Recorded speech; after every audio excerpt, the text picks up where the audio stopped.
নমস্কার, আমি দাস টেলিকমের পক্ষ থেকে আমি অভিপ্রতিম মান্না, একজন ভিভো ব্র্যান্ড অ্যাডভাইজার। আপনাদের কাছে ভিডিও নিয়ে আসার কারণ, ভিভো নিয়ে এসছে বহুদিনের পুরনো এস সিরিজ, যেটা নতুন সিরিজ বেরিয়েছে S2।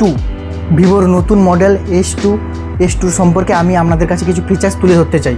ডিসপ্লে নিয়ে যদি কথা বলতে চাই, আমরা এর মধ্যে পাচ্ছি premium 3D quad curve display এবং 3000 নিটসের পিক ব্রাইটনেস এবং পেয়ে যাব 120 গিগাহার্টসের অ্যামোলেড ডিসপ্লে।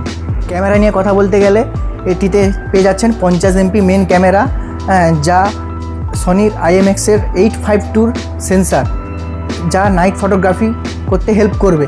এবং ফ্রন্টে পেয়ে যাবো 32 MP ক্যামেরা, যা 4K ভিডিও করতে সাহায্য করবে ফ্রন্ট এবং ব্যাক বোথ সাইডে। এটাকে স্মুথনেস করার জন্য এর মধ্যে থাকছে মিডিয়াটেক ডায়মন্ডসিটির 7360-এর একটি পাওয়ারফুল প্রসেসরটি থাকার কারণে আপনাদের গেমিং এবং মাল্টিটাস্কিং দুটোই করতে সুবিধা হবে। পেয়ে যাবেন 7050 mAh-এর একটি ম্যাসিভ ব্যাটারি, যা আমাদের দৈনন্দিন জীবনে সাথ দেবে। আমাদের দোকানে চলে এসেছে লাইভ ডেমো, আপনারা আসুন এবং ইন হ্যান্ড ফিল করুন, করে দেখে প্রিভিউ করুন।